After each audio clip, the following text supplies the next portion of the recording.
Bismillahirrahmanirrahim. Assalamualaikum warahmatullahi wabarakatuh. Innal hamdalillah nahmaduhu wa nasta'inuhu wa nastahdiih wa na'udzu bihi min shururi anfusina wa sayyiati a'malina.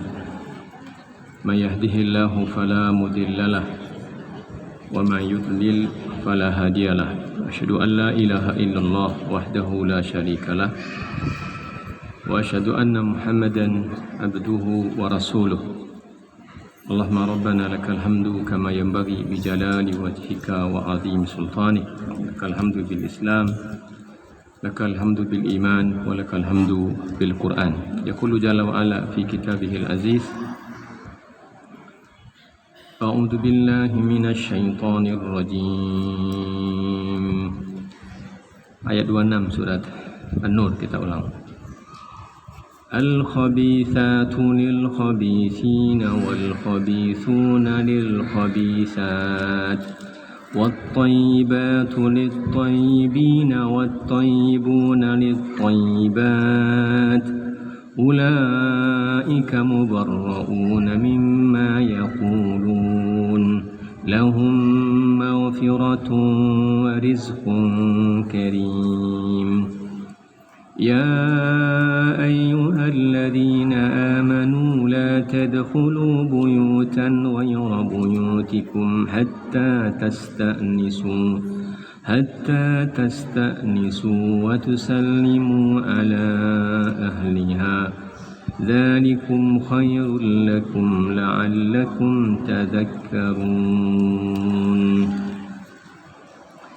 فإن لم تجدوا فيها أحدا فلا تدخلوها حتى يؤذن لكم وإن قيل لكم ارجعوا فارجعوا هو أزكى لكم والله بما تعملون عليم. ليس عليكم جناح أن تدخلوا بيوتا غير مسكونة فيها متاع لكم والله يعلم ما تبدون وما تكتمون. قل للمؤمنين يغضوا من أبصارهم ويحفظوا فروجهم ذلك أزكى لهم إن الله خبير بما يصنعون.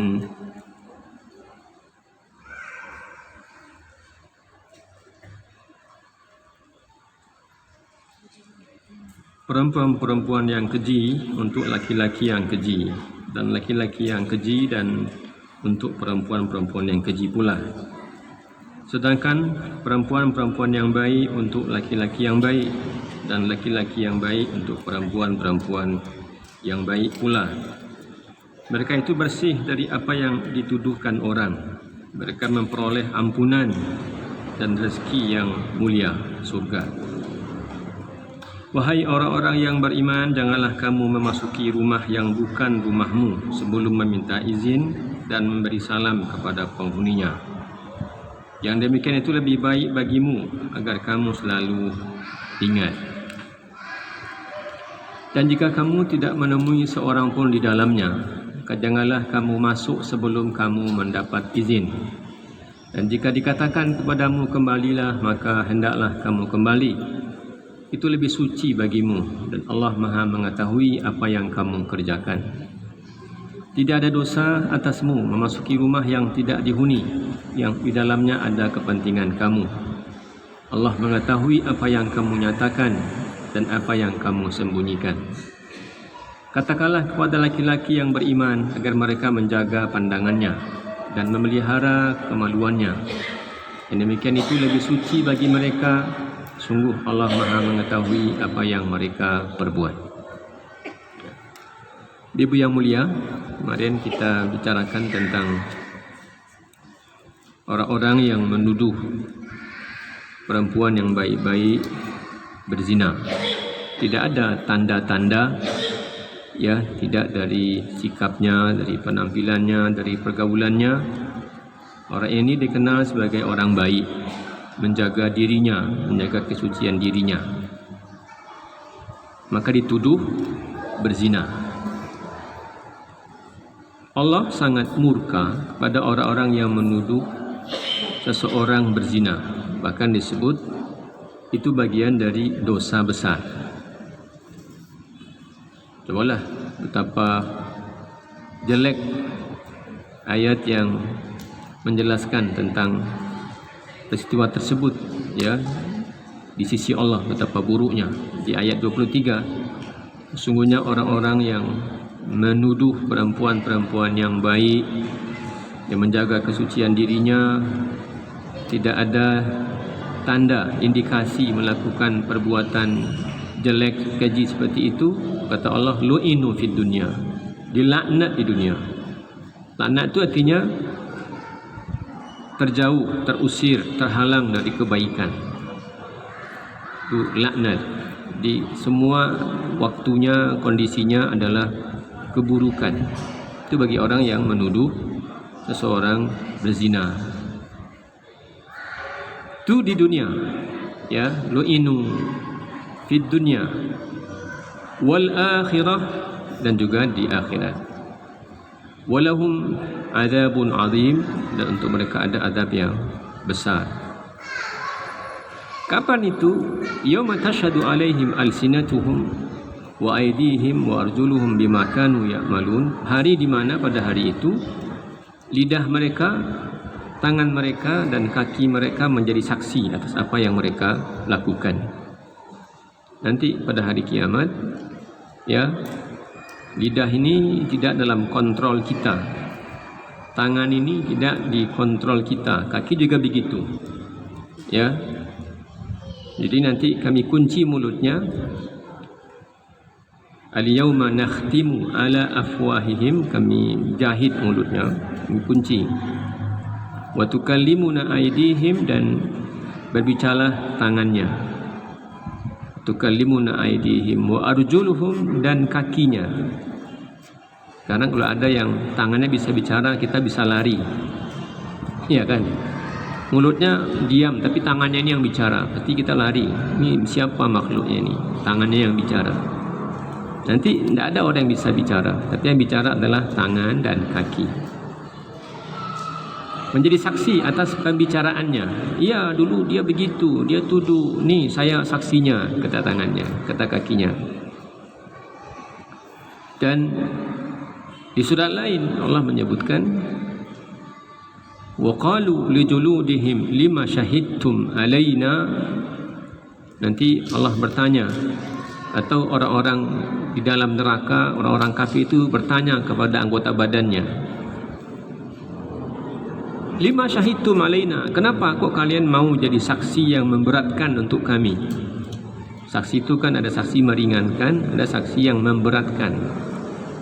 Saksi yang meringankan mungkin, ya, dia mungkin kurang sehat atau sedang, ya, dalam ada masalah tertentu, itu bisa diringankan, ya, atau ada ahli bahasa yang meringankan. Tapi nanti ada saksi yang memberatkan. Wa qalu li juludihim lima syahidtum alaina. Jadi para pendosa pada hari kiamat itu komplain kepada kulitnya. Lima syahidtum alaina. Jadi kepada kulit, jadi kulit tangan, kulit kaki, mungkin kulit muka, ya, komplain. Kenapa kalian kok jadi saksi yang memberatkan bagi kami? Kasihan, mungkin tidak sedikit, ya, orang-orang sekarang, terutama, ya, para salaf atau para seleb, yang menghabiskan banyak anggaran untuk, ya, mengurusi kulitnya. Bukan puluhan ribu, mungkin jutaan, mungkin puluhan juta untuk mengurusi kulitnya. Oh, sudah nggak kencang lagi, itu gimana caranya agar bisa kencang? Oh, hidungnya ternyata kok kurang menarik, bagaimana jadi lebih menarik? Di kulit-kulit itu nanti pada hari kiamat, yang hari ini dia keluarkan banyak biaya untuk mengurusi kulitnya, nanti akan jadi saksi yang memberatkan. Wa qalu li juludihim lima syahidtum alaina. Kenapa kalian jadi saksi yang memberatkan bagi kami? Dia heran pula. Kulit ini ngomong, heran pula dia. Saya enggak tahu juga kenapa, tapi antaqanallahu alladhi antaqa kulla syai'. Tiba-tiba saja kami bisa oleh Allah bisa bicara. Ya, jadi bukan karena dilatih bicara seperti bayi. A, ba, ta, ma, pa. Kan bayi dilatih bicara ya. Tangan ini nanti tidak ada latihan bicara, langsung otomatis dia bisa bicara pada hari itu. Kaki juga begitu, kulit-kulit juga begitu. Antaqanallahu alladhi antaqa kulla syai'. Ya, kami dibuat pandai bicara oleh Allah yang mampu membuat segala sesuatu pandai bicara. Sudah, kulit pandai bicara, tangan bicara, kaki bicara, itu kerjaan Allah. Nah, pada hari kiamat nanti kulit itu, kakinya dan tangannya menjadi saksi bahwa betul dia menuduh, betul dia menuduh. Pada hari itu semua akan dibayar upahnya, amalnya, imbalannya dengan sempurna. Dan pada hari itu orang tahu, oh betul Allah itu benar ternyata. Dulu di dunia dikatakan begini, kita nggak percaya. Ya, dikatakan ini buruk tapi dikerjakan juga. Dikatakan bahwa semua perbuatan itu nanti akan diberikan imbalan, tapi yang baik jarang dikerjakan, yang buruk dikerjakan juga. Orang akan menerima upahnya. Oh betul, ternyata Allah itu adalah yang maha benar. Nah, kita masuk ke ayat selanjutnya. Al-khabithatu lil-khabithin. Perempuan-perempuan yang buruk itu bagi laki-laki yang buruk. Ingat ya, ini bukan fisik.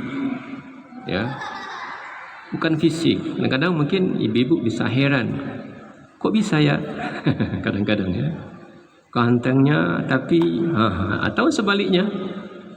Kadang-kadang sering kalau bule jalan ya. Bule jalan sama orang Indonesia. Bulenya kok keren banget ya. Menurut logika kita, tapi kok ini gitulah ya. Kan ada ya yang tinggi banget bulenya, perempuannya. Mungkin di kampung dia payah juga dapat jodoh, tapi dapat jodoh sama bule. Nah, ini bukan tampang. Ingat ya, bukan tampang. Bukan antara laki-laki ganteng untuk perempuan cantik. Tidak harus begitu. Ya. Atau ya ini B aja kata orang. B aja. Itu bahasa anak muda tuh. Anak saya ditanya, ini gimana dek? B aja. Berarti biasa aja. B aja. Anak muda sekarang sulit kita memahami kata-katanya. Tolong kasih nilai. B aja. Gitu kan. Biasa saja dia. Tapi ternyata pasangannya istimewa. Ya, saya pernah lihat video, masya Allah. Ya, kalau dipandang dari kacamata matre ya, mana sih ya laki-laki Afrika? Putih giginya sama bajunya. Ya, menikah sama ya muslimah Perancis. Masya Allah gitu. Gimana? Ternyata laki-laki ini hafal Quran. Itu yang ya itu sudah begitu jodoh kan ya, jodoh. Jadi jangan jangan jadikan penilaian secara fisik ya, tapi non fisik lah ya, salah nilainya, attitude-nya, karakternya ya, keyakinan yang dianutnya. Kalau benar akidahnya baik, amalnya, dia akan langgeng kalau pasangannya begitu pula. Tapi jika tidak, nah itu masalah. Ya, walaupun ya ini cantik banget, ya laki-lakinya B aja, ya itu laki-laki bisa jadi ketika melihat nanti ada hal ya karakter atau attitude yang tidak baik, itu nggak akur juga pada ujungnya. Maka Nabi katakan, ya hati-hati ya hati-hati kamu terhadap ada khadra'ud diman. Apa khadra'ud diman itu? Ya, perempuan cantik tapi tumbuh pada lingkungan yang buruk. Hati-hati kata Nabi. Perempuan cantik tapi tumbuh pada lingkungan yang buruk. Pergaulan ibunya, pergaulan kakaknya. Dia cantik tapi tumbuh di lingkungan yang tidak baik. Itu bahaya. Hati-hati kata Nabi. Jadi perempuan yang yang keji, ya, mungkin yang keji ya, yang bandel kita begitu, bukan yang jelek. Secara fisik itu jatahnya, jodohnya adalah laki-laki yang bandel, yang nakal, yang ya keji juga. Keji juga. Dan maaf ya, ini rahasia, ya, rahasia laki-laki. Laki-laki itu maaf ya, walaupun dia nakal, ya masa mudanya nakal, pacaran, ya macam-macam pergaulannya, tapi biasanya kalau untuk jadi ibu dari anak-anaknya, dia nggak mau juga yang begitu. Itu jahatnya laki-laki itu. Ya, padahal orang lain sudah rusak sama dia ya. Rusak, sudah menghamili si anu, Tapi ya nikah sebulan, nikah setahun enggak. Itu sudah begitu pekerjaan laki-laki ini enggak mau juga langgeng. Ya, kalau dalam rumah tangga. Ya, makanya al-khabithatu lil khabithin wal khabithuna lil khabithat. Nah. Perempuan yang buruk untuk laki-laki yang buruk. Kalau ada orang menikah karena terpaksa, ya, MBA katanya, Pak MBA, married by accident. Married by accident, MBA, menikah karena kecelakaan. Dia sudah hamil, orang tahu itu menikah. Ibu, ada istilahnya MBA, bukan master bisnis apa, bukan. Ini menikah karena terpaksa. Mana lagi? Ya, ini dua orang ini rusak. Ini sama-sama jelek. Dan orang berdua ini kan pasti awalnya kan suka sama suka tadi ya. Pasti suka sama suka. Nah, coba. Ketika dulu belum ada ikatan, masing-masing bisa berzina. Apa yang menghalangi mereka setelah menikah untuk berzina juga dengan yang lain? Toh dengan ini dapatnya berzina. Maka ketika berzina dengan si A, sangat mungkin laki-laki ini berzina dengan si B, berzina dengan si C, dan perempuan yang menikah yang berzina dengan si A, sangat mungkin juga dia menikah berzina dengan si B dan si C. Makanya kata Allah, tidak mungkin. Bagaimana kalian katakan istrinya Rasul alaihi salatu wassalam? Ini kami terkait dengan ayat itu ya. Bagaimana kalian katakan begitu? Jadi kalau istrinya begitu berarti Nabi itu juga pekerjaannya. Karena al-khabithat berarti kan jelek sekali ibu kita ini, Ummul Mukminin ini. Kalau dia berzina berarti jelek sekali. Maka kalau dia berzina nggak mungkin jadi istri Nabi. Ya, tidak mungkin. Makanya al-khabithatu lil khabithin wal khabithun lil khabithat. Ya. Makanya ibu perhatikan, saya mengamati memang. Ya. Kalau ada orang yang tetangga lingkungan kita atau di jorong di kota kita, di kelurahan kita, ada info dia berzina atau maaf menikah 4-5 bulan kemudian melahirkan. Berarti kan memang ada ya perzinaan sebelumnya. Banyak saya menemukan yang begitu-begitu. Memang yang begitu tu cepat bubarnya. Hampir nggak ada yang langgeng. Kan ya sebaiknya kan kalau menikah sekali sajalah begitu ya. Sebaiknya. Ini enggak, kalau begitu bukan hanya yang laki-laki, yang perempuannya juga nikah sekali, kedua kali, tiga kali, keempat kali. Cobalah kalau ada di kampung kita, di kelurahan kita, di desa kita, ada orang dulu dia dikenal begitu, ya, itu ketemu bahwa ternyata tidak langgeng juga sampai ujungnya dengan pasangan yang menghamili dia itu. Kalau dibikin sensus lah, bikin sensus ya. Berapa sih yang bertahan? Yang berapa yang bertahan? Ya, memang dia yang memulai, nanti berpisahnya karena sudah berpisah karena meninggal saja. Kebanyakannya cepat. Ya, cepat. 1, 2, 3, 4. Ya. Nah, jadi maaf ya, jadi laki-laki walaupun dia buruk bukan jelek fisiknya ya, buruk lakunya, nakal, tapi ya dia tidak juga betah kalau istrinya pernah berzina bahkan dengan dia. Dia mencari yang lain. Ya. Akhirnya yang korban tetap saja perempuan. Ya, korban tetap saja perempuan. Makanya perlu menjaga pergaulan.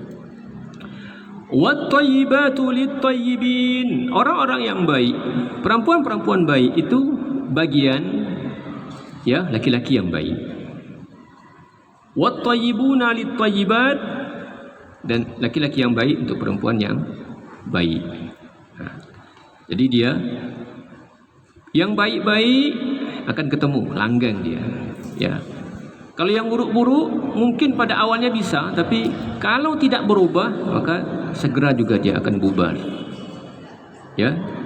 Jadi itu rahasianya laki-laki. Walaupun laki-laki itu nakal, perempuan juga nakal, nanti pada ujungnya tidak akan pernah bertahan.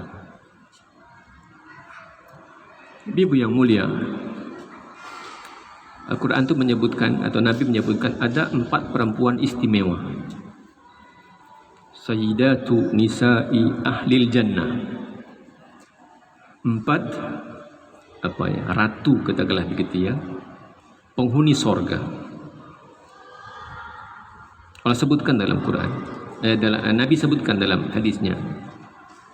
Suatu hari Nabi bikin arba'a khutat, ya, dalam hadis disebutkan satu kali Nabi membuat 4 garis, ya, garis. Itu Nabi tanya sama sahabat, kalian tahu nggak apa ini? Kan gampang aja kalau ditanya. Jawab, ya garis kan begitu ya. Nabi nggak begitu adabnya, sama sahabat itu tidak begitu adabnya. Allahu wa rasuluhu a'lam. Jadi sahabat itu tidak nebak-nebak kalau Nabi. Ya kalau nggak tahu, dia nggak tahu. Allahu wa rasuluhu a'lam. Kan kalau kita ditanya apa, ya sudah kan kamu bikin garis gitu. Jadi Nabi bikin garis 4. Lalu tanya sama sahabat, kalian tahu apa ini? Allahu wa rasuluhu a'lam. Allah dan Rasul yang Maha tahu. Kata Nabi, ini arba' sayyidatu nisa'i ahlil jannah. Ini 4 ratu perempuan penghuni sorga. Ratu perempuan ya, ratu penghuni sorga. Sebut Maryam, itu yang pertama, Maryam. Yang kedua, Maryam binti Imran. Maryam binti Imran, ya. Ini keluarganya Luqman. Yang kedua, Khadijah bintu Huwailid. Khadijah bintu Huwailid. Khadijah. Yang ketiga, Fatimah binti Muhammad. Fatimah binti Muhammad. Yang keempat baru Asiyah zaujatu Fir'aun. Ya, Asiyah istri Fir'aun. Ini perempuan-perempuan hebat. Ya, karena kesucian dirinya, karena ya perjuangannya, karena pengorbanannya. Maryam, kita tahu betapa sucinya Maryam. Ya. Al-Quran itu menyebutkan ada 3 tuduhan perzinaan.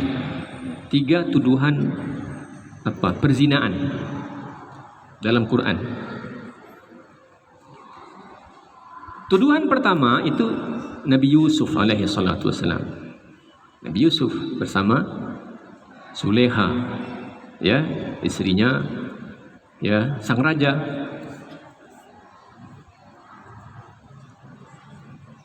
Nanti Allah membebaskannya dengan caranya sendiri. Allah membebaskan dari tuduhan itu dengan caranya sendiri. Maryam yang kedua, ya, hamil dan tidak ada suaminya. Allah juga membebaskan dari tuduhan. Kan pasti heboh kan? Pasti heboh.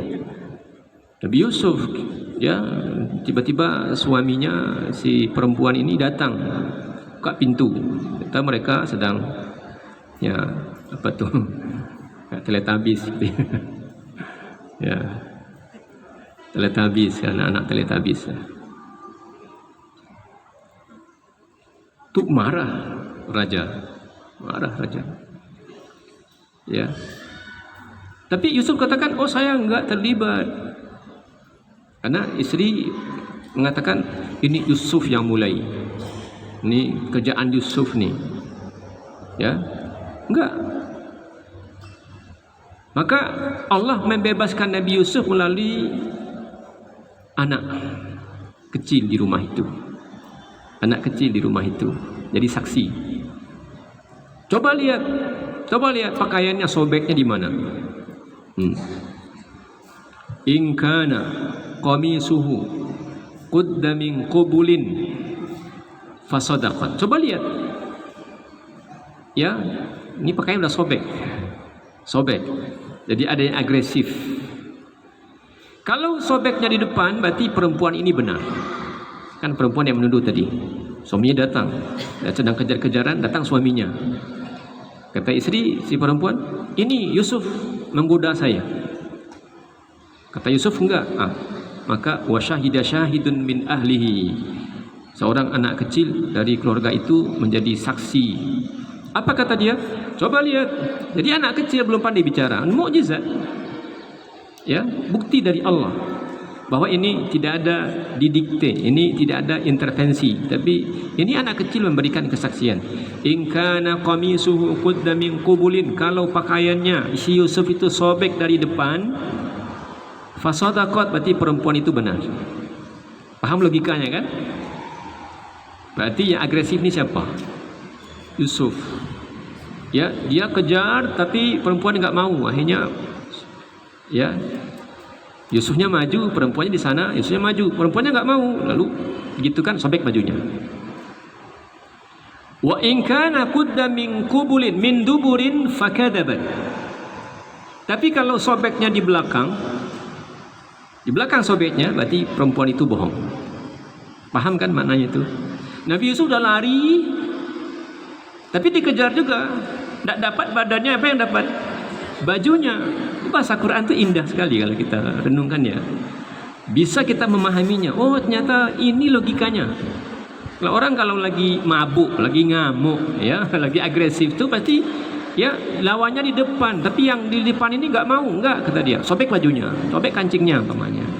Tapi kalau sudah lari dia manjat-manjat gitu ya, tidak dapat badannya, sudah dapat apanya? Bajunya. Fakadabat. Fahuwa minas shadiqin. Maka berarti yang benar adalah Yusuf. Dan faktanya betul sobek dari arah belakang. Kata laki-lakinya, "Hiya min kaidikun." Marah dia. "Ini tipuan kamu nih, kamu berbohong." Yusufu a'rid an hada. Tapi dia punya izah. Yusuf, pergi dari sini. Jadi bukan karena Yusuf, tapi ketampanan Yusuf. Ya gimana ya, anak muda tampan, sementara si istri sering ditinggal suami, kan jadi repot kan. Ya, pergi dinas luar. Ya, ini ada anak muda tampan tinggal di rumahnya. Pergi dari sini. Nah, jadi sumber masalah.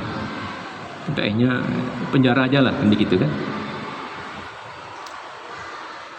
Maryam binti Imran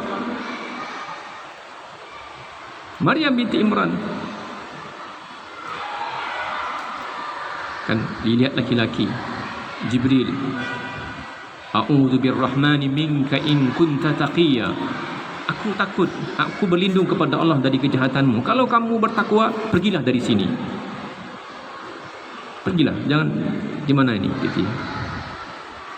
Jadi tidak ada imajinasi lain-lain. Kita manusia punya imajinasi macam-macam.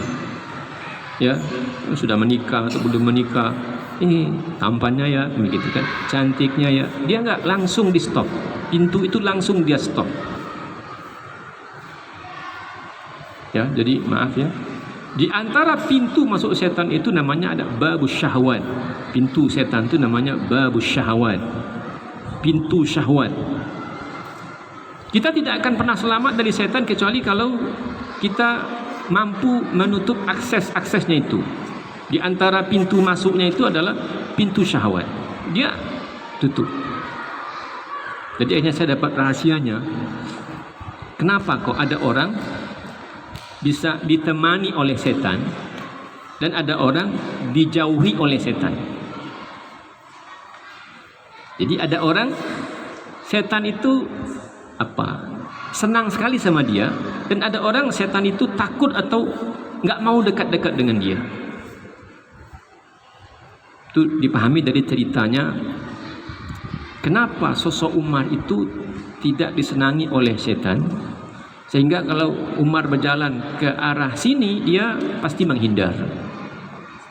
Ternyata Imam Ghazali mengatakan, apa kata Ghazali? Kata Imam Ghazali, setan itu ibarat anjing lapar. Saya mungkin sederhana ngasihnya, mungkin seperti langau hijau. Ya, anjing lapar itu kalau kita biasanya kalau orang jagal atau lagi ada kurban, kan banyak itu ya, daging atau bawa tulang, bawa kaki, bawa apa itu ya. Itu si anjing itu nggak berhenti menyala. Dia tahu itu makanannya dia. Ya, dia tahu itu makanan. Kita bawa daging, bawa ayam, itu anjing lapar itu dia. Dan kadang-kadang tidak cukup dengan hus, nggak cukup dengan mengancam. Kadang kita lempar, dia melawan dia, gitu ya. Ibu-ibu coba kalau rumah kita bersih, maaf ya, kalau rumah kita bersih, kan tidak ada langau hijau itu di situ. Ada lalat biasa aja nggak mau di situ. Tapi kalau ada lah qadarullah tikus mati, kita nggak tahu. Pojok rumah, apa nih masuk dalam rumah? Kita ikuti, oh ternyata udah banyak, ternyata ada tikus mati di situ. Bangkai tikus, udah banyak lalat di situ. Apa kesimpulannya? Kalau kita ini punya banyak makanan setan, dalam diri kita ini banyak makanan setan, maka bagi setan, ini teman nih, ini banyak makanan kita di situ, ya kita jangan pisah dengan dia, karena kalau kita bersama dia kita bisa kenyang, kata dia. Sama seperti anjing tadi itu, sama seperti lalat tadi itu. Tapi kalau kita bersih dari pintu-pintu setan, ngapain kita di situ nggak dapat apa-apa? Ngapain kita dekat dia nggak dapat apa-apa, kata dia. Ngapain? Kan Nabi cerita ya, kalau ada orang,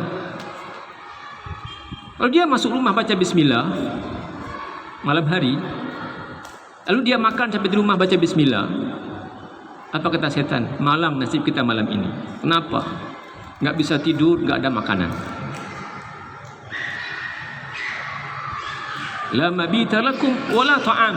Kalian tidak bisa tidur malam ini, nggak nyenyak tidurnya malam ini. Jadi bertanggang gitu, begadang. Dan nggak makan. Coba orang lapar, kan tersiksa dia tuh. Karena tuan rumah masuk baca bismillah, ya bismillah.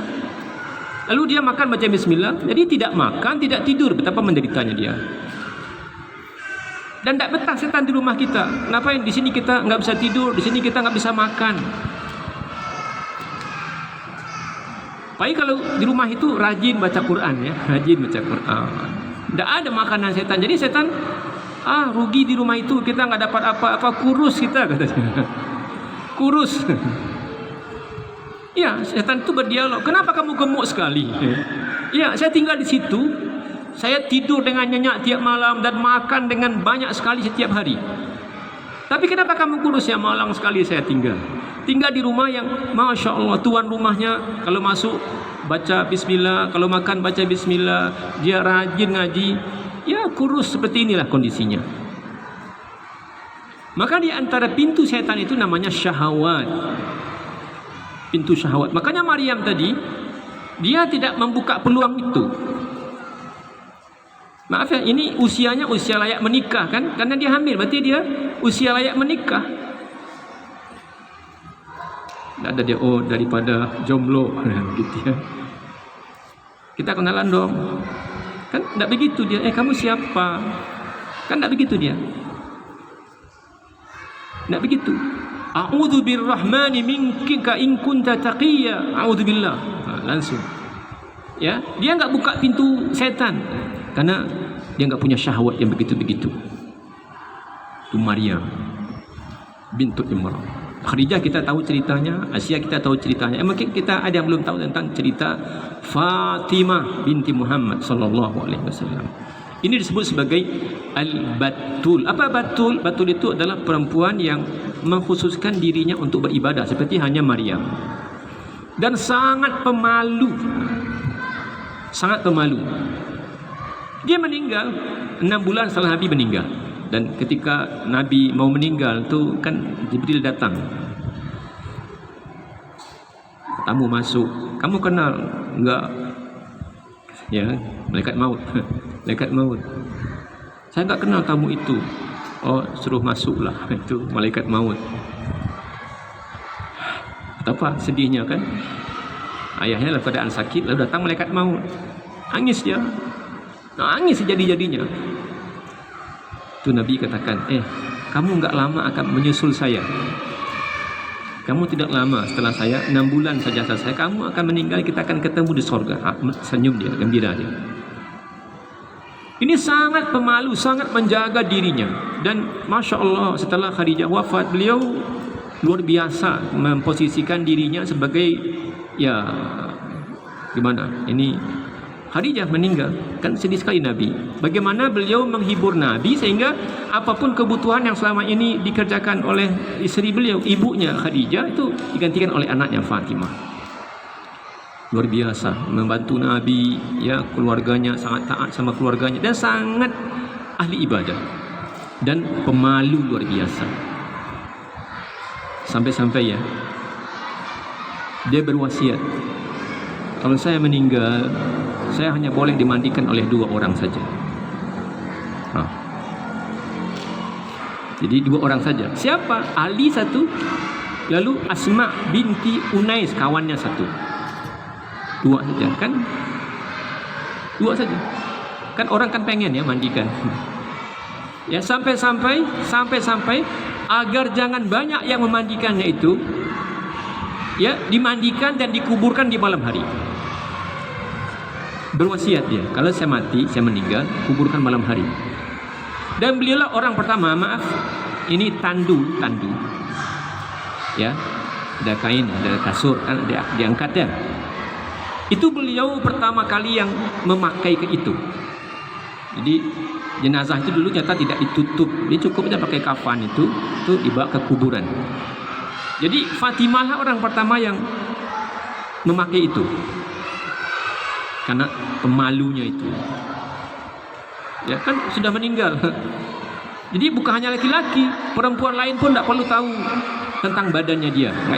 Jangan ikut mandiin kan. Kalau orang baik itu kan banyak yang pengen mandikan, ya, apalagi anak Nabi kan, anak pejabat katakanlah begitu ya.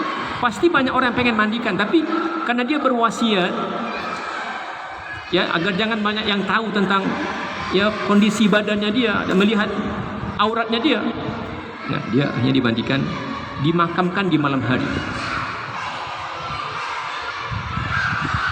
Jadi ini tentang, maaf, bukan tentang fisik, bukan al-khabithatu lil khabithin, perempuan yang keji, ya mungkin begitu, yang jelek, ya bukan fisiknya tapi apa, nuraninya, jiwanya, spiritualnya.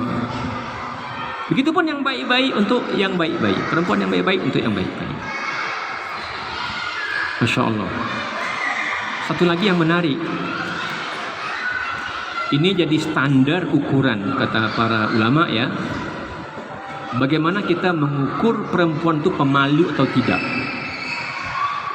Kalau di rumah kita bisa ukur ini pemalu atau tidak. Pemalu itu perhiasan perempuan, ya, perhiasan perempuan. Bukan gengsi maksudnya, ya, bukan gengsi. Gengsi ya, itu lain, itu penyakit minder, itu penyakit. Malu berbuat dosa, malu kalau auratnya tampak, malu kalau suaranya tidak layak. Nabi Musa alaihi salatu wassalam, ini di surat Qasas, ya, nanti baca surat Al-Qasas itu 22 sampai 26, itu tentang, ya, Nabi Musa dan istrinya. Nabi Musa terusir dari kampungnya karena dia ketemu sama orang, lalu dia bunuh, lalu orang marah. Pergi dia dari Mesir ke Madian. Madian itu terletak antara Palestina dan Jordan. Pergilah dia, lari.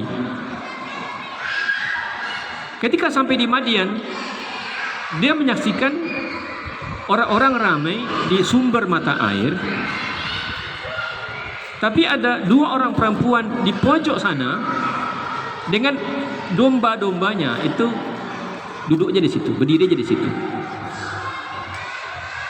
Jadi kayak ada sumur, jadi pengembala itu sedang memberi minuman, ya, untuk kambing-kambingnya. Tuh, kasihan kali ya, Nabi Musa tuh pergi ke sana. Kalian ngapain? Kata mereka berdua, la naski hatta yusdirar ri'a. Kami belum bisa kasih minum ke kambing-kambing kami ini sebelum itu yang laki-laki itu selesai. Sebelum laki-laki selesai berarti kita belum dapat. Dan ya kalau banyak pengembala, banyak kambing, berarti kan terlambat dia pulang. Jaraknya dari sumur itu mungkin ada 3 mil. Jadi ya hampir 5 kilo. Baru dia pulang, ya, untuk mendapatkan air minum kambingnya, lalu dia mau pulang. Kalau harus nunggu laki-laki, berarti selesai laki-laki kan akan terlambat. Musa kasihan, lalu ya Musa bantu bawa kambing-kambingnya sehingga bisa minum lebih cepat dan bisa pulang lebih cepat. 2 orang ini itu adik kakak. Satu namanya Layya, satu lagi Safura. Safura, satu lagi namanya Layya. Layya yang tua, yang besar, dan yang kecil itu Safura. Pulang lebih cepat, dia senang dia kan. Ternyata si Safura itu punya pikiran, bukan pikiran macam-macam sih. Pikirannya, siapa laki-laki itu baik sekali. Siapa laki-laki itu baik sekali. Sampai di rumahnya disampaikan kepada bapaknya, wahai ayah, ada peristiwa luar biasa hari ini. Ya, ketika kami sedang antri menunggu agar laki-laki selesai memberikan minuman ke domba-dombanya, seorang laki-laki menolong kami. Kuat dia. Jadi dia, Nabi Musa, pergi ke sumber air dan mengangkat batu besar yang menutupi mata air. Batu itu mungkin butuh 10 orang untuk mengangkatnya, tapi Nabi Musa bisa mengangkatnya sendiri. Kata dia sama ayahnya, kita sepertinya butuh laki-laki. Tidak ada laki-laki di rumah ini kecuali ayah sudah tua. Untuk urusan-urusan yang berat-berat begitu kita butuh laki-laki. Untuk jadi kita bayar, kita sewa. Inna khaira man ista'jartal qawiyul amin. Sebaik-baik orang yang akan ayah bayar itu, yang ayah kasih upah itu jadi kerja sama kita, itu al-qawiyyu al-amin. Kuat dan amanah. Kuat dan amanah. Jadi amanah, apa amanahnya? Ya sudah, dia selesai memberikan minuman ke domba-dombanya, sudah selesai dah pekerjaannya. Tidak pula dia minta nomor WA. Instagramnya apa gitu, nggak minta ya, nggak minta nomor. Nah, sekarang kan langsung dapat nomor kan. Kalau sekarang di dunia ini sekarang langsung ketemu nomornya, ya. Lampu merah aja, sekali tatap tak nomor WA dong. Langsung ya, nanti Instagram dong, langsung. Malam-malam nanti pulang kantor ada DM, begitu kan. Ya enggak, Nabi Musa sudah selesai tugasnya. Dia pergi, istirahat dia di sana. Dia capek nih, dia berjalan dari Mesir ke Madian. Dalam perjalanan itu, dia pulang lapor dia ke bapaknya. Khairu man ista'jartal qawiyyul amin. Kita butuh laki-laki kuat yang amanah. Kuat, dia bisa mengangkat batu. Orang lain butuh 10 orang angkatnya, tapi dia cukup sendiri. Amanah, dia selesaikan tugasnya dan dia tidak mengganggu kami. Enggak ada ngobrol apapun sama kami.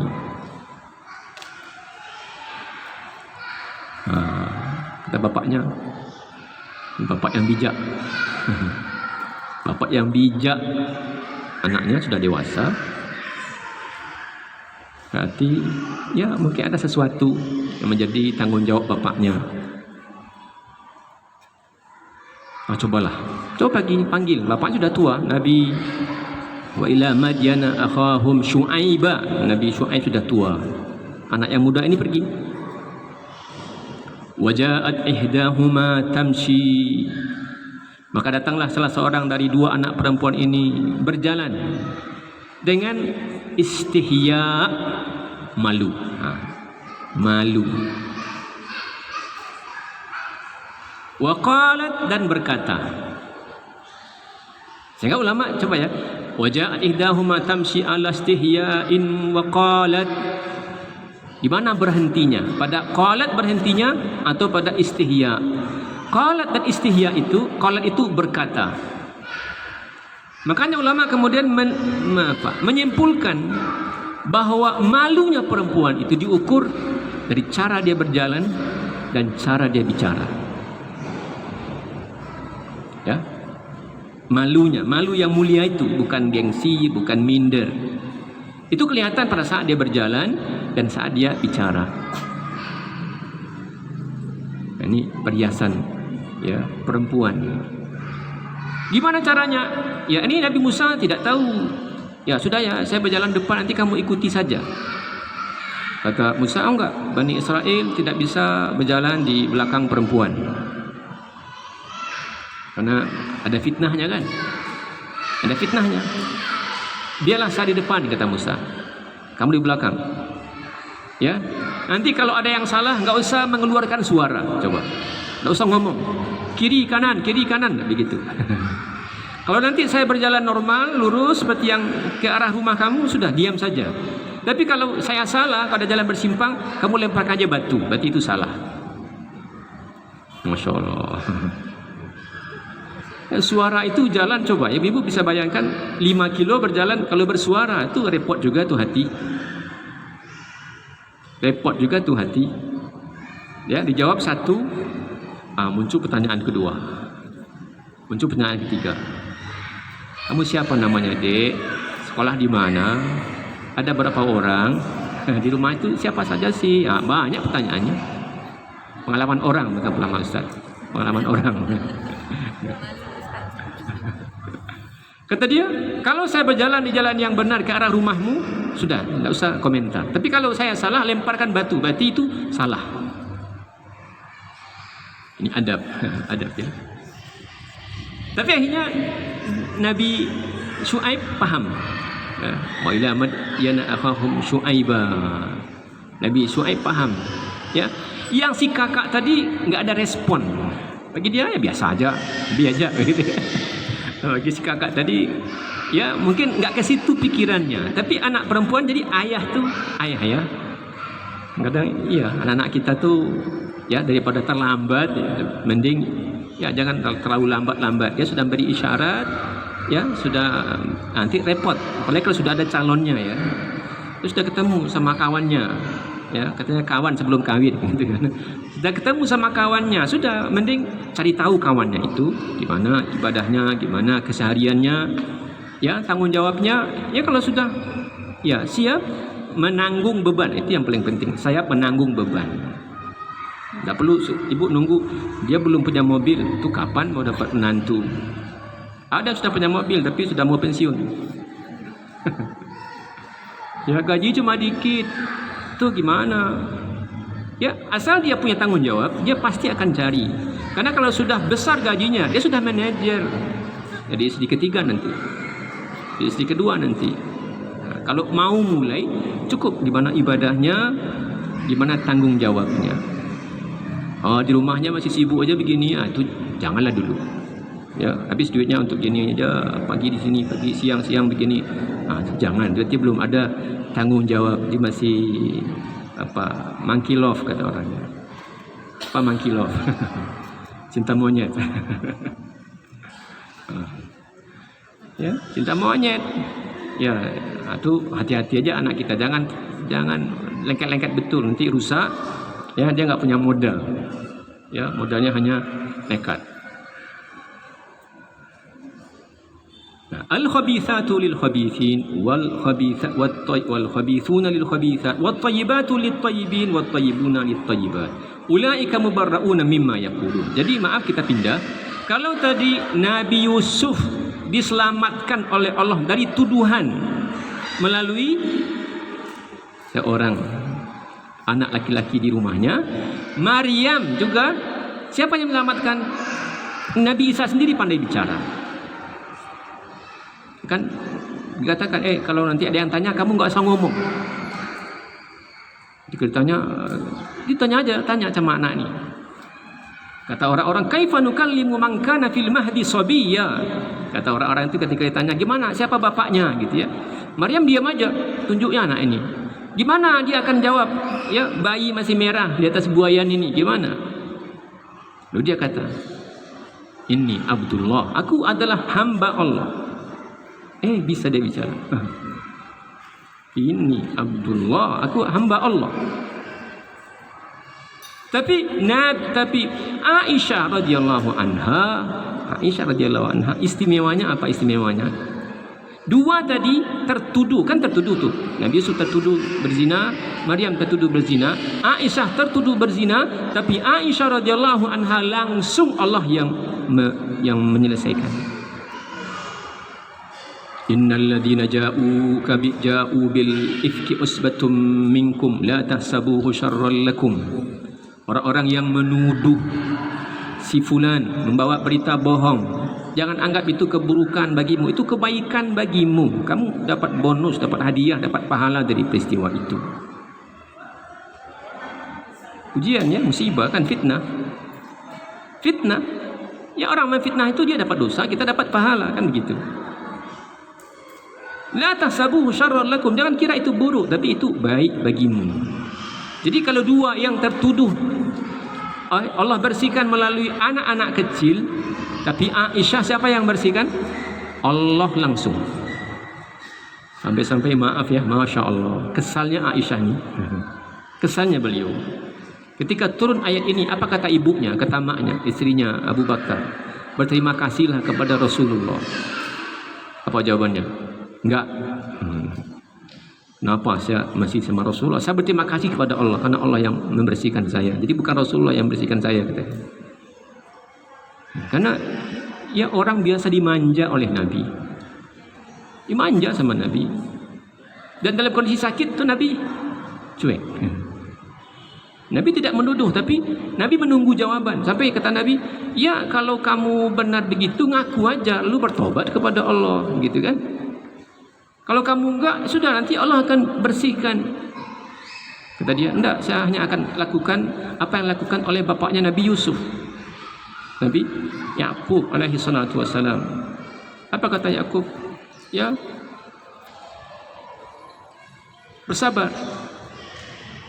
Bersabar. Tak ada yang lain kecuali saya bersabar menunggu. Coba 36 hari peristiwanya, dia menunggu leka tibo kok. Leka tibo. Jadi 36 hari baru turun ayat membersihkan dia, dan dia dalam kondisi demam. Coba. Demam apa yang enggak tu? Menceret stres kan? Ya, Abu Bakar juga sudah panik, sudah kesal. Ni Mistah ni yang jadi sumber masalah. Padahal Mistah tu Abu Bakar yang kasih makan. Sampai dia bersumpah, demi Allah saya enggak akan kasih kamu makan lagi. Lalu dicegah oleh Allah. Apa kamu mau diampunkan oleh Allah? Mau. Sudah, jangan bersumpah untuk tidak memberi. Nah,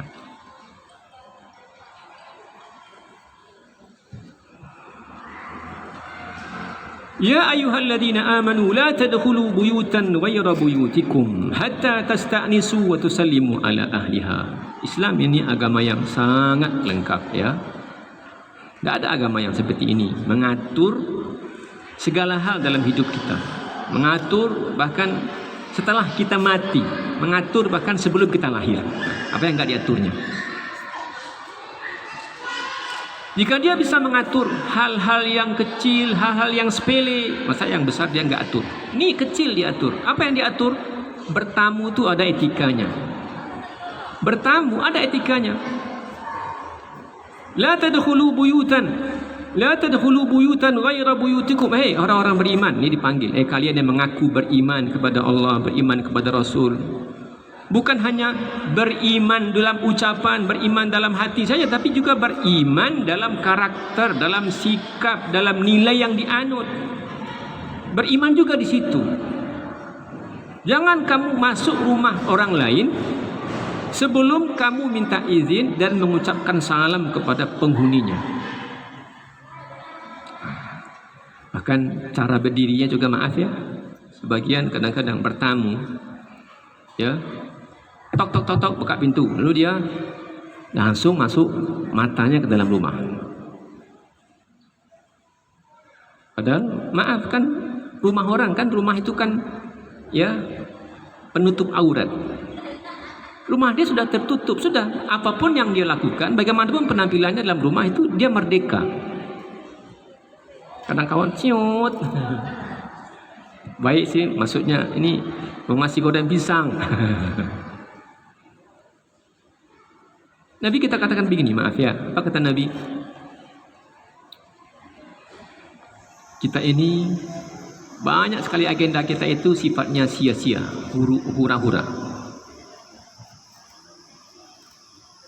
Kullu syai'in, segala sesuatu kata Nabi, selain bermain panah, melatih memanah, selain memanah, selain berenang, selain menunggangi kuda, selain bercengkrama dengan pasangannya, itu adalah sendagurau atau sia-sia. Insya Allah kalau direnungkan, betapa banyaknya yang kita lakukan yang sia-sia. Ya, bermain-mainlah, berpanah, memanah, berkuda, berenang, ya. Lalu bersukacita, bermesraan sama suami, sama istri, sama pasangan. Selain itu, berarti itu kan dibenarkan oleh Allah. Itu ganti bermain. Jadi ganti nunggangi kuda, ganti berenang, ya, atau ganti memanah. Apa? Ya, mungkin dia bercengkrama sama suami istri di rumah. Lu masuk orang. Apa maknanya? Itu bagian dari amal soleh. Itu coba. Itu bagian dari amal soleh. Latihan memanah itu berguna, bisa jadi amal soleh. Latihan berenang itu bisa jadi amal soleh. Ya, latihan berkuda itu bisa jadi amal soleh. Bercengkrama suami istri itu bisa jadi amal soleh. Dan sekarang konon sudah kurang waktu bercengkrama itu. Ya, gara-gara ini. Ya, mojok satu di sana. Kak kan? Mojok pula satu sini.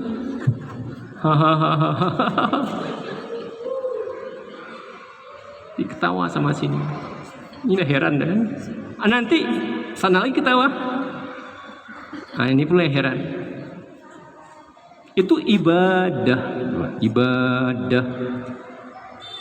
Coba. Apa kata Nabi alaihi salatu wassalam? Ini hadis yang disampaikan. Apa kata Nabi? Wa fi bid'i ahadikum sadaqah. Coba. Ya bahasanya begitu disampaikanlah. Apa kata Nabi? Pada kemaluanmu ada sedekah. Hebat sahabat heran. Bagaimana bisa ya Rasulullah? Iya. Bukankah kalau kamu taruh di tempat yang haram dia menjadi dosa? Ya. Nah kalau kamu taruh di tempat yang halal maka dia menjadi amal soleh. Jadi selain yang 4 tadi itu, ya berenang, berkuda, memanah, bercengkerama sama pasangan. Lalu sedang bercengkerama di ruang tamunya, tamu nyot, kantorkan goreng pisang. Atau lagi panen apa gitu ya. Assalamualaikum, langsung masuk. Berdiri itu tidak boleh langsung masuk matanya itu ke dalam pintu dalam rumah. Tidak boleh berdiri itu ya. Menyamping. Posisinya menyamping. Jangan dibuka pintu langsung nampak isinya, enggak. Karena minta izin itu karena alasan pandangan. Kenapa harus minta izin? Untuk dalam rangka menjaga pandangan. Jangan hal yang tidak patut dilihat. Begitu agama ini indahnya. Ketuk. Assalamualaikum. Dia belum jawab kan? Assalamualaikum. Salam dia kan. Ada juga orang kali-kali dia enggak jawab, yang ketiga baru jawabnya. Kenapa? Saya pengen mendapat lebih banyak doa dari dia. Assalamualaikum. Ya, banyak doa kan kan? Assalamualaikum. Waalaikumsalam. Dia 3 kali. Waalaikumsalam. Orangnya mungkin maaf seperti yang tadi. Kondisi rumahnya, kondisi pakaiannya tidak layak disaksikan. Tentu dia masuk kamar dulu kan. Karena di rumah kita merdeka. Ibu-ibu boleh beli pakaian yang you can see itu, tapi pakai dalam rumah saja. Ya. Jangan di rumah kata suami, ya ini kok gini terus bajunya. Jangan. Kalau dia minta bajunya yang seksi, beli. Kalau nggak ada, ya belikanlah gitu kan. Belikanlah saya pakai gitu kan.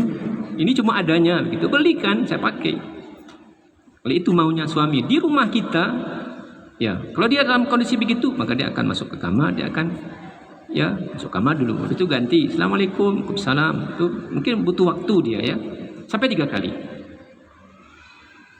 3 kali nggak ada suara. Assalamualaikum. Padahal sudah 3 kali nggak ada jawaban. Tuh, ini lagi pintunya kan. Assalamualaikum. Enggak. Dia justru maaf. Orang tidak menerima tamu atau menerima tamu itu suka-suka. Suka-suka. Rumah-rumah dia rajanya di sana. Saya maaf belum siap diganggu. Nah, begitu kan mungkin sedang emosi, sedang senang banget. Orang kadang-kadang sedang senang banget, enggak mau juga, ada happy banget, jangan ganggu, gitu kan ya. Atau sedang banyak pikiran, ya, atau sedang ada acara keluarga, enggak jawab. Jadi kalau sudah 3 kali enggak ada respon, sudah pahamlah, berarti tuan rumah tidak ada atau tidak siap terima tamu sekarang. Dan kata Allah, "Dzalikum khairul lakum la'allakum tadhakkarun." Itu baik bagimu, minta izin itu baik. Karena kalau maaf sebagian orang ya kan ada juga tipe orang masuk ke rumah, ternyata orang ini bersih di rumahnya. Masuk ke rumah orang tidak dikasih tahu kita mau datang. Ternyata dia habis masak atau apa sehingga berantakan. Itu kita terganggu kan. Orang-orang yang resik tadi itu kan ada juga orang yang begitu, enggak boleh ya kadang-kadang ya sebentar ngepel, malas pula orang bertamu ke rumahnya gitu ya. Malas pula habis dia. Juga yang begitu tuh. Kalau orang tipenya begitu masuk ke rumah orang tuh kan nanti jadi bahan omongan dia ya, rumah dia berantakan begini. Jadi sumber ghibah. Dzalikum khairul lakum. Minta izin, kalau dia izinkan masuk, kalau enggak jangan. Nah, makanya Ya, lihat posisi. Berdiri kita mesti kita tahu. Mungkin pertama tadi volume kita kurang besar, dia mungkin di dapur ya. Assalamualaikum, tak kedengaran. Naik sedikit, Assalamualaikum, gitu kan. Assalamualaikum, enggak juga, sudah enggak perlu pula digedor-gedor pintunya itu. Nah, yang terjadi biasanya begitu kan. Orang tertidur akhirnya bangun. Ya. Dia lagi ngantuk, ya. Gitu nanya tidurnya. Siapa ni? Ya, kalau ngasih hadiah jadi jugalah. Ngasih hadiah ya, jadi jugalah. Walaupun lebih baik nanti kalau sudah ada bangun kan, apalagi kalau ngasih masalah. Orang sudah enak-enak tidur lalu bangunkan kasih masalah atau gitu. Dzalikum khairul lakum, itu lebih baik bagimu. Ingat ya kata Allah, itu lebih baik bagimu. Jadi kalau tidak dapat izin atau ya belum ada respon, jangan maksa. Kenapa? Karena ya minta izin itu li ajlil basar, ya, untuk menjaga pandangan. Nanti terlihat yang tidak benar. Fa in lam tajidu fiha ahadan fala tadkhuluha. Kalau kamu tidak menemukan seorang pun di dalamnya, tidak ada anaknya, tidak ada istrinya, tidak ada apa ya, jangan masuk. Bahkan maaf ya, maaf. Nah, ada orang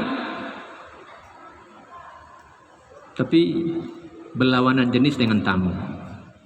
Tamunya laki-laki mencari suaminya. Suaminya enggak ada. Kadang karena malu atau karena apa, ya masuklah Pak, masuklah Bang, suami saya belum pulang. Enggak itu jawabannya, maaf suami saya tidak di rumah. Cukup ya, itu aja. Atau sebaliknya, ya, ini perempuan cari istri di rumah, istri sedang ke pasar, ada suami. Enggak pula berbaik-baik hati suami di rumah, ya, untuk membukakan pintu untuk teman istri. Itu ngobrol pula nanti, ngopi pula nanti. Nah, itu panjang ceritanya, ya, ujungnya nanti rumput tetangga lebih hijau. Jadi dari awal kita paham dari awal, dia laki-laki mau cari suami kita. Maaf Pak, suami saya sedang tidak ada. Enggak perlu juga kita buka pintu, dari dalam rumahnya cukup. Assalamualaikum, siapa? Waalaikumsalam, saya Pak Ahmad. Apa Pak, mau ketemu siapa? Mau ketemu Pak Ali. Ada Pak Ali Bu, maaf Pak Ali belum pulang. Ada pesan nanti saya sampaikan. Tak siapa? Ya, siapa? Husna, maaf kalau ada nama Husna ya. Ya.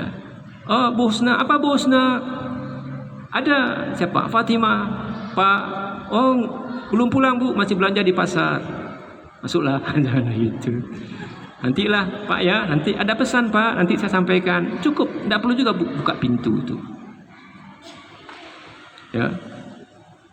Karena Nabi katakan ya, tidaklah berdua laki-laki dan perempuan illa wasyaitanu thalithuhuma, kecuali kalau sudah berdua setan dari pihak ketiga.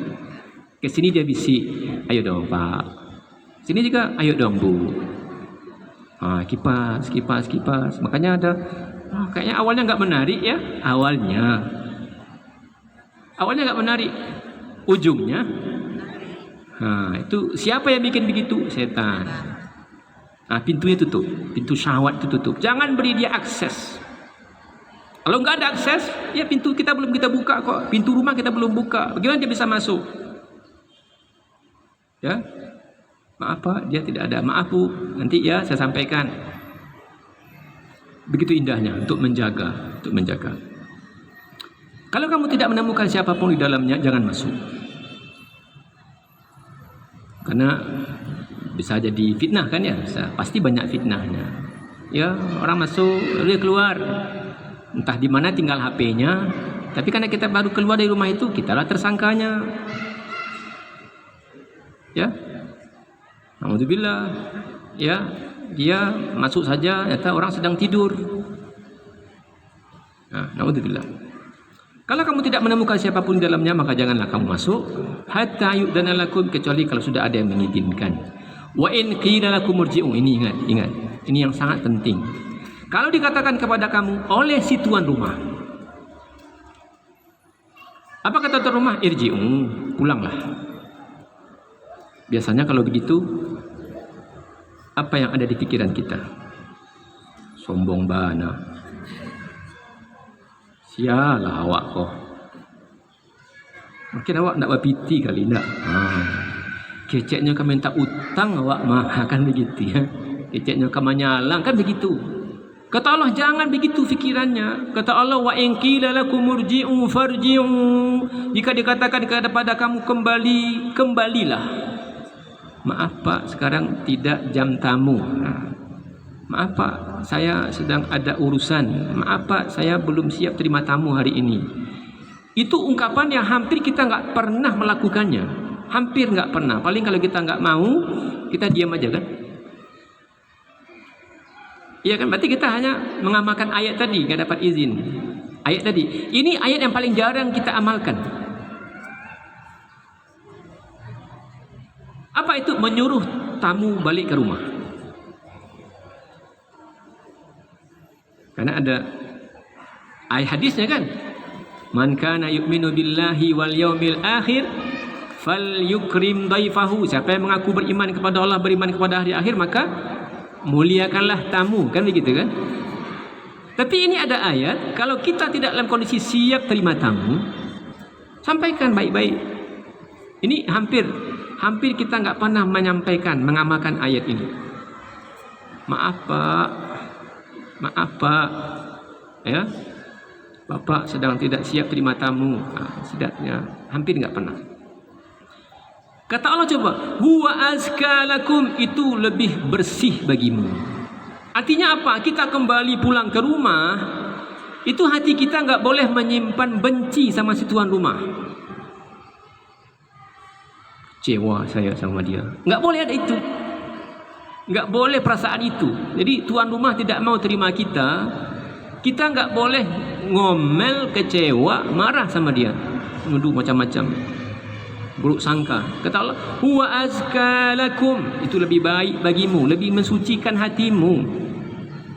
Belum tahu kalau kamu masuk nanti ada musibah di dalamnya. Kalau kamu masuk nanti ada fitnah di dalamnya. Kalau pulang saja, bersihkan hatimu. Ini kata Abdullah bin Abbas, alangkah indahnya ya, tapi ini tidak mudah kata dia. Tuan rumah nyuruh kita pergi. Saya datang ke rumah ibu-ibu. Ada bapak bu? Ada Ustaz. Tapi kata bapak, besoklah Ustaz. Kan tidak perlu berani ngomong begitu ke Ustaz, kan? Tapi kalau berani ngomong, si Ustaz yang datang ini mesti menjaga hatinya, berbaik sangka. Mungkin sedang galau, ya, mungkin sedang sedih, mungkin sedang tidak mau diganggu, mungkin sedang konsentrasi dalam suatu urusan. Harus berbaik sangka. Azkalakum, itu bersih bagimu. Gak boleh ada yang negatif itu. Laisa alaikum, aduh. Jam berapa maghrib? 6:10. 5 menit lagi paling lama. 6 menit berarti 30. Dan 25 menit sebelum azan. Ya, boleh. Laisa alaikum junahun an tadkhulu buyutan ghaira maskunatin fiha mata'un lakum. Tapi tidak ada salahnya bagi kamu kalau kamu masuk ke dalam satu rumah yang tidak berpenghuni. Ini tidak ada tuan rumahnya lagi. Ini rumah tinggal atau apa kalau mau. Rumah tinggal kan menakutkan juga ya. Ini rumah sudah lama. Ya, tapi sangat mungkin hari kehujanan, ya, kita mau berteduh. Laisa alaikum junah. Kamu boleh, tidak ada halangan. Atau ini tempat umum. Kita mau ke mana? Ke minimarket atau mau ke warung. Kan tidak perlu pula kan. Izin Bu. Ya, kita mau ke mall. Izin Bu. Itu kan tidak perlu pula minta izin sama semua orang. Repot pula apa? Security-nya kan. Jadi buka untuk orang masuk gitu. Kalau tidak ada penghuninya atau di situ ada maslahat bersama, ya, atau tempat wisata secara umum, itu tidak ada masalah. Fiha mata'un lakum, situ ada kebutuhanmu, ada yang kamu butuhkan di situ. Rumah sudah tidak berpenghuni atau toko atau apa, kamu butuh sesuatu di sana, itu tidak ada masalah. Tapi ingat ya, wallahu ya'lamu ma tubduna wa ma taktumun. Jangan lakukan kesalahan di situ. Walaupun kamu boleh masuk tanpa izin ke mall, boleh masuk tanpa izin ya ke tempat-tempat umum itu, boleh, tapi ingat jangan lakukan kesalahan di situ. Kenapa? Allah tahu apa yang kamu nampakkan dan apa yang kamu sembunyikan. Ya, jangan pula pergi ke sini sudahlah diizinkan nanti di sana berbuat maksiat. Jangan. Ya, pergi ke sini ke mall segala macam, ya, ke minimarket, nanti sampai di sana nyuri. Jangan. Allah tahu apa yang kamu nampakkan dan apa yang kamu sembunyikan. Itu saja barangkali ya, insyaallah dari kajian kita hari ini ya tentang berbagai hal terkait dengan wanita-wanita penghuni sorga. Ada istilah keji dan baik ya, tapi tadi bukan pada masalah fisik ya. Perempuan yang jelek itu bukan fisiknya ya, tapi kelakuannya. Dan tadi saya sampaikan rahasianya, bagaimanapun nakalnya laki-laki, dia kalau untuk jadi ibu anak-anaknya dia pasti cari yang bersih, tidak adil ya. Makanya kita menemukan banyak hal kalau ada perempuan berzina, maka biasanya enggak langgeng juga. Nanti jadi cari suami kedua, suami ketiga, suami keempat. Allah alam bisawab. Alhamdulillah alamin. Subhanakallahumma bihamdika asyhadu an la ilaha illa anta astaghfiruka wa atubu ilaik. Assalamualaikum warahmatullahi wabarakatuh.